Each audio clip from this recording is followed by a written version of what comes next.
چیزیں جمعے والے دن آپ نے لازمی کرنی ہے، دو چیزیں۔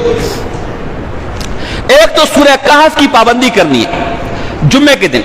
یہ سورہ کہف کتنی فضیلت ہے، فرمایا جو جمعے کے دن سورہ کہف پڑھتا ہے ایک جمعے سے لے کر دوسرے جمعے تک اس کے نور ہی نور ہوتا ہے، اور ایک روایت میں آتا ہے کہ اس کے قدم سے لے کر 7ویں آسمان تک نور ہی نور ہو جاتا ہے، اور ایک روایت میں آتا ہے کہ جو سورہ کہف جمعے کے دن پڑھتا ہے کسی بھی وقت بھی، جیسے کل مغرب سے جمعے کا وقت شروع ہو گیا، آج مغرب تک جمعے کا وقت ہے، کسی وقت بھی پڑھ لے، رات کو بہتر افضل ہے، اور جو ایک دفعہ ایک جمعے کو سورہ کہف پڑھتا ہے اگلے جمعے تک جتنے فتنے مسائل پریشانیاں آنے والی ہوتی ہیں اللہ اسے اس سورہ کہف کی برکت سے اس پریشانیوں سے اس کو نجات دے دیتا ہے، اس پریشانیوں سے فتنے سے اس کو بچا لیتا ہے، حتیٰ کہ اگر دجال آ گیا تو اللہ اسے دجال کے فتنے سے بھی بچا لے گا۔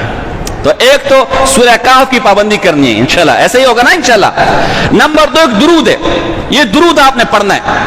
اس درود کی فضیلت علامہ سخاوی رحمہ اللہ جن کی کتاب القول البدی فی فضل الصلاۃ علی حبیب الشفیع، درود شریف کی بہت مشہور کتاب ہے۔ ہمارے ہندوستان کے ایک عالم گزرے علامہ زبیدی رحمہ اللہ جو شاہ ولی اللہ محدث دہلوی کے شاگرد تھے، بلگرام ہندوستان کے رہنے والے تھے۔ انہوں نے امام غزالی کی احیاء علوم الدین کتاب ہے، اس کی شرح لکھی اتحاف سعادات المتقین، اس کے اندر لکھے کہ درود شریف پر سب سے زبردست جو کتاب ہے وہ یہ علامہ سخاوی کی القول البدی ہے، اور امام ابن حجر اسقلانی فرماتے کہ میرے شاگردوں میں سب سے تکڑا شاگرد، سب سے بہترین شاگرد یہ علامہ سخاوی ہے۔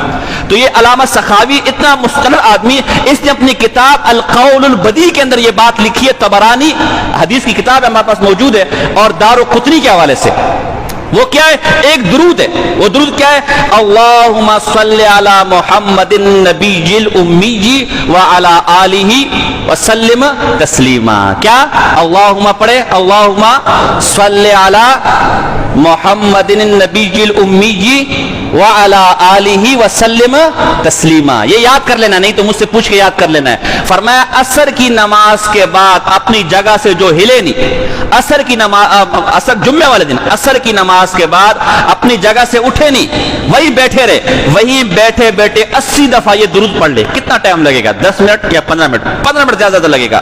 یہ درود پڑھ لے، اللہ اس کے 80 سال کے گناہ بھی معاف کرے گا اور 80 سال کی عبادت کا ثواب اس کے نام اعمال میں لکھ دے گا۔ کتنی بڑی فضیلت۔ تو یہ دو کام آپ نے جمعے والے دن کرنے ہیں، ایک تو درود تو ویسے بھی آپ نے پڑھنا ہے، اس کی تو ویسے بھی کثرت کرنی ہے۔ علامہ سخاوی فرماتے ہیں کہ درود کی روزانہ کی تعداد کم سے کم، جس کو علامہ زکریا نے فضائل درود میں بھی لکھا ہے، 300 ہے، کم سے کم دن میں 300 دفعہ پڑھنا ہے۔ زیادہ تو ہمارے ایک شاگرد تھے، وہ دن میں 5000 دفعہ درود پڑھتے تھے۔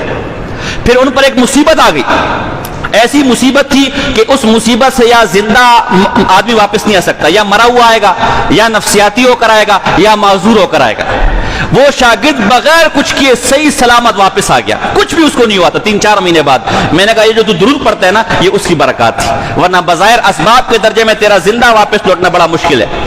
تو ویسے تو ہمارے مشائخ 1.25 لاکھ تک دن میں درود پڑھتے تھے، لیکن ہے کہ زہر ہم لوگ کمزور ہے، کوئی اگر پڑھنا چاہے بڑی برکت والی بات ہے، لیکن کم سے کم 300 دفعہ تو روزانہ اس کا معمول بنانا ہے۔ اور جمعے والے دن 2 چیزوں کا معمول بنانا ہے، ایک درود شریف ہے اور ایک جو ہے علامت اہل سنتی کثرت الصلاۃ علی النبی صلی اللہ علیہ وسلم۔ یہ اہل سنت کی علامت ہے کہ وہ نبی اکرم صلی اللہ علیہ وسلم کثرت سے درود شریف پڑھتے۔